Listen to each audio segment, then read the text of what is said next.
Welcome back to the Mountain Dew Code Red Xfinity series. I'm Brendan, here with Stethlo once again, Hello.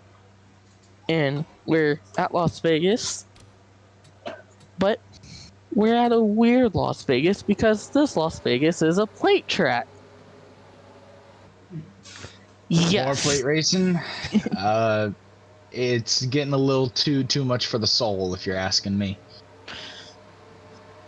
It's gonna be something. Got the 00 on pole. And 00's name is Victor Acosta. Well, Victor Acosta will be leading us to the green flag with the 86 on the outside, and then Lightning McQueen following suit. Green is in the air, and oh man, let's get ready. I thought they were gonna make it 3 wide going down in the 1. I was expecting it. Oh, he got so tight right there. I wonder if that's going to be a trend for the later races, or if it's just because, the track hasn't rubbered in yet. Maybe, but you see the 95 gets to the inside. Lightning McQueen will lead lap 1. There they go 3 wide down into turn 1. Yeah. It's the 3 out front. So something that has immediately stood out to me is the 00, and you can tell that he has not ran up front yet this season.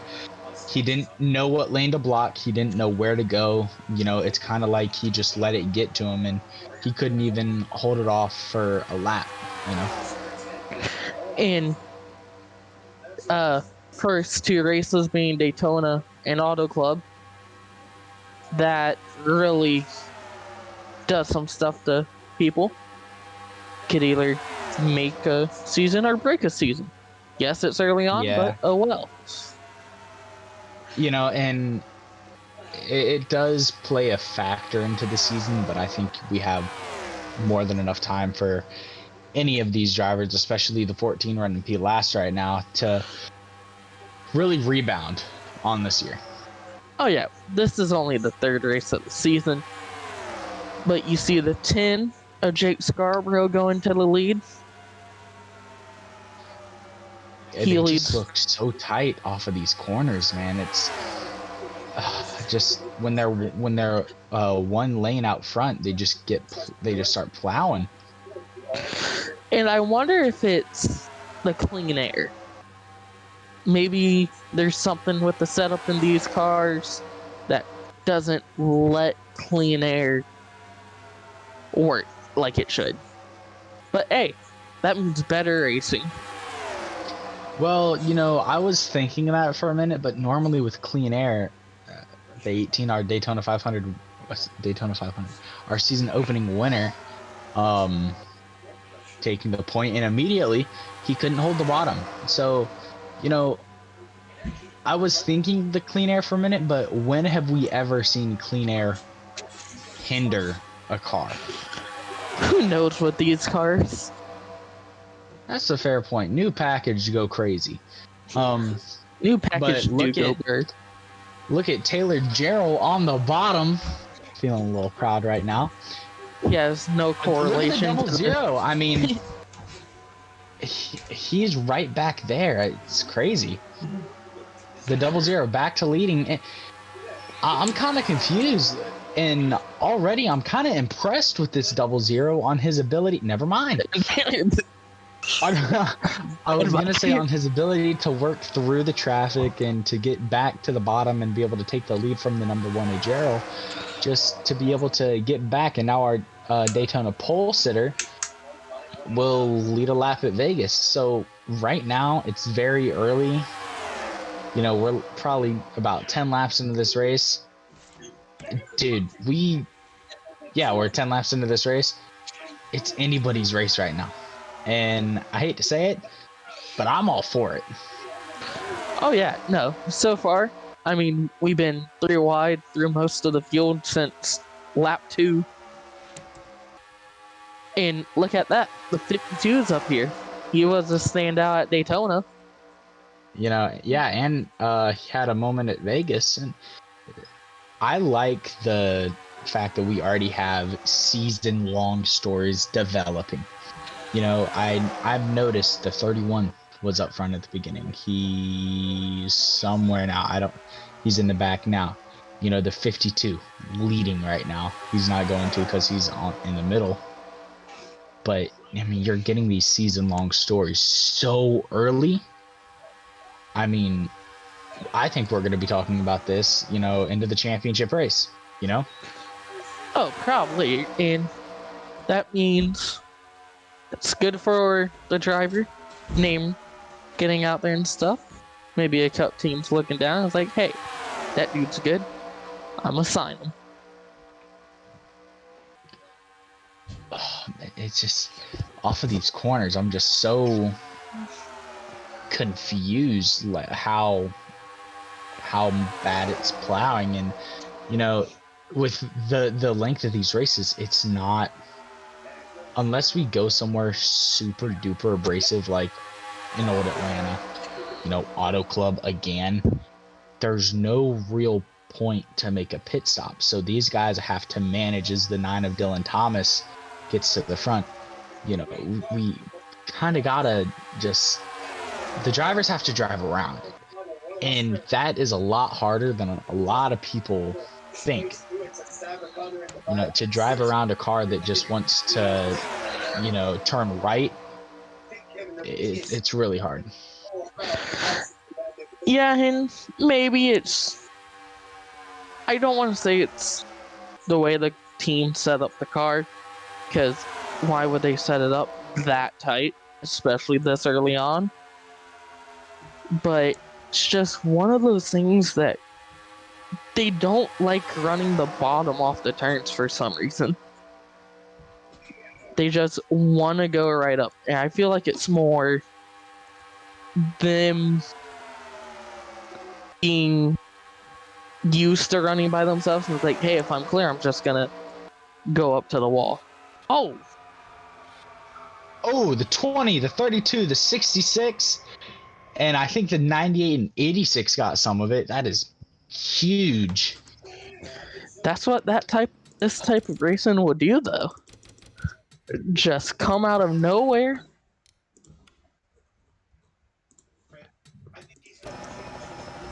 Let's see. Oh, the 24 and that black car got together, and that'd be the 66.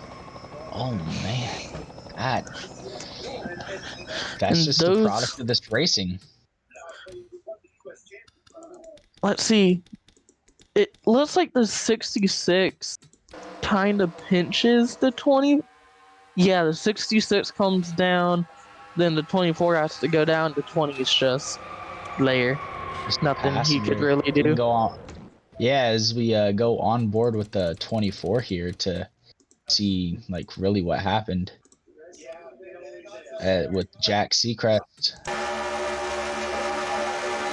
Just Yeah. actually the what car? I think that's the 98 that was up there as well. Came down on the 666. It's just this huge issue, just no real estate. It's just this type of racing. And that was on lap 15. Or I want to say 15. Yeah. But we're early on in this race. Same thing at Daytona. We saw it on lap 2. There was no give and take. And well, Daytona it took out most of the field, but this time it took out only 2 cars. Yeah, and you know, with the Daytona, we only had, you know, the 5, you know, left at the end. Really 4, and now these really good drivers are being taken out. It's kind of sad as we go back green in the 17. And I want to take a note. Oh, yeah, just off of that, they managed that one a lot better with it being single file, but just how tight it is off of the corner. I wonder if any driver is set up to be out front. Yeah, but I do think some of it has to do with driver and maybe the way these cars are built, that just wants to go. Like, you see the top two right there, they were on the bottom, they shoot right back out to the wall. Yeah.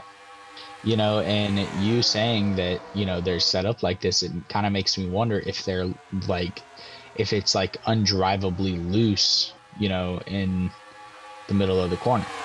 Because you got to think, why would they set up something to hinder without, like, the story all race give and take? Sorry, the story all season. So it's a little perplexing on how these guys are mid-corner, but just the corner exit is kind of where I'd be a little bit more focused. Yeah. Because you get a good exit off the turn, well, sets up your straightaway. Like, yes, it's good to have straightaway speed, but also you don't want to just lose all that speed because you're getting tight.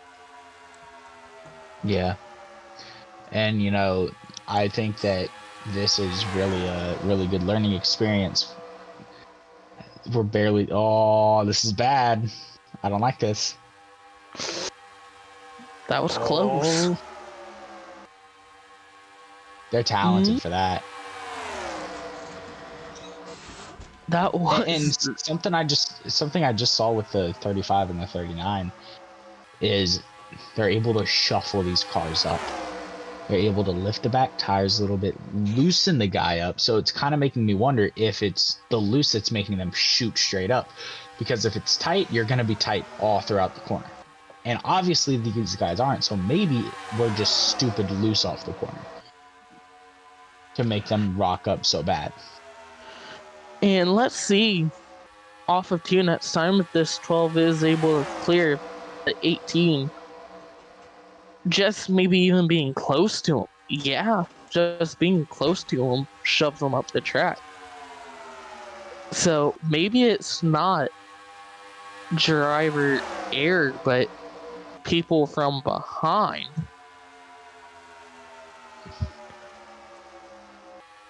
Man, I like this racing. And, the racing is absolutely phenomenal. The 14, and this is kind of what I'm saying is like the 14 got shuffled up, it shuffled the 5 up, and now that's the 03, the 23, sorry, just able to be there, take advantage, and the 88 does the same, doesn't get there, and look at how good the 23 had it. And so it does look like once they get the lead going into 1, they're trying to diamond the turn, but they don't have enough time to get back down to the bottom. That, and just with the way the cars in this pack are, they don't have the off-throttle time that they need to effectively diamond the corner. Because the whole thing about diamonding the corner is letting off, slowing down enough to be able to get a straight shoot off the corner, and they can't because they're being swamped by anybody and everybody. Because once you let off, you're in the back. Yeah. So it's kind of making me wonder, is this going to be one of those Daytona, Talladega races? I'm kind of hoping we can branch out a little bit, but I wouldn't be opposed to another Daytona. Oh no, neither would I. Just don't want it every week. Yeah. And that's going to be the big thing for NASCAR with these intermediate packages to combat, Oh, this 97 and the 35. That could have been real bad.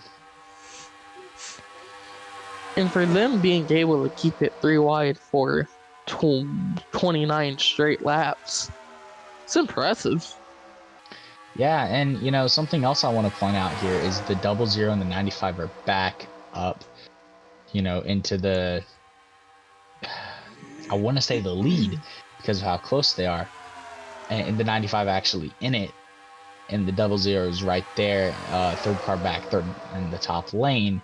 these guys are working their way back up. I mean, this is more of a strategy race than a lot of people are realizing so far. I mean, you see in the 95, he was able to keep the lead for most of 1 and 2. But just that bottom lane, once you're in that bottom lane, you want to stay there, but they just don't. And I think that kind of goes back to maybe they're trying to diamond these corners. Maybe they're trying to get a little bit more creative to avoid the driver on the rear bumper. I think we're not in the car, but it's a lot more than what we're seeing. And I think air has a lot to do with it. And I also think, just playing the defender game. But you see up in the lead, it's the 5, about to be passed by the 52. That 52 has been up here all season long. God, that rookie. He's really impressive. He is. But you see the 23, he actually entered low that time, but just got pushed up by the 61. And I think that's why they're going up top after getting the lead and trying to diamond these corners, because they knew that something like that would happen. Like the two and the 61 right there. And so, think whoever wants to win this race, I say if you're in the position of like the 00 or 88, you know that bottom lane's best, and you know how easy the cars push up off of 2. So if you're in at least a decent spot, you have a chance to win. I think the 00 might get there too quick though with the way it looks. But 3x3 for the whole field. Oh yeah.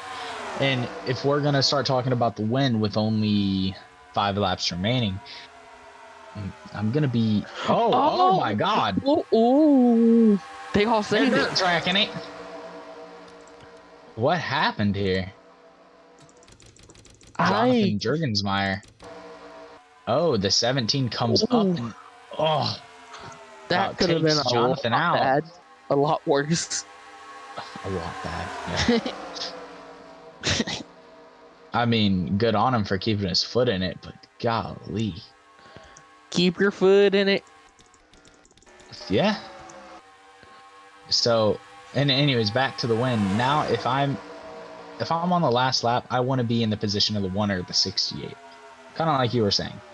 Because the front 2 are going to shuffle themselves out, and then second and third are going to shuffle them, because they'd be 1 and 2 then. So you just kind of got to wait for that window of opportunity. And I hate to say it, but right now, I kind of want to be the 54 or the 10. Yeah. Because they're just going to shuffle themselves up and up. And your only job is to stay on the bottom. And I mean, you saw what happened to the 1. He got up there too quick. Same thing with the 00. You wanna go ahead. I was just gonna say, and the 88. But they got up there way too early, and with them being pushed up, well, there goes their shot to win. And I think the 54 and 10 might be up there too quick. All I'm gonna say is that 52 is looking nice. He's looking nice. He's right where I would want to be, coming to the white flag. Ooh, that was tight. Oh man. Our Daytona winner in the 18's out front. Oh? That 52 is moving a little too quick. But they're going to be 3 wide. This is setting right into the 52's lap. He's going to do it. No, that 38 can still move. No. He does. Oh, yes. Yes. Oh my, what an amazing first 3 races of the season. I'm officially a fan. I mean, Man. you saw the 52 come so close at Daytona, but you get 88 spins after the flag. What happened? I wonder what happened there. Uh-oh. I wonder if he pissed anybody off. Oh, he had to have. He is jacked up. Oh yeah, his engine's gone. Oh yeah. Oh no, the 52. I think who did the 52 get in it with? It looks like the 99. Yeah, that's the 99. I think the 99 had a little bit of a no, the 52 just tried to get down. Wow. I was just about to say that he had a champion's mentality, but these rookie mistakes are still shown, and that just shows that he's human. I think that's just more of him trying to get the pit road to park the car. Nothing too A little big. too eager for the first win. Yeah. But that was Las Vegas from the Mountain Dew Code Red Xfinity series. I'm Brendan, here with Taylor, and the 52 got him one. The 52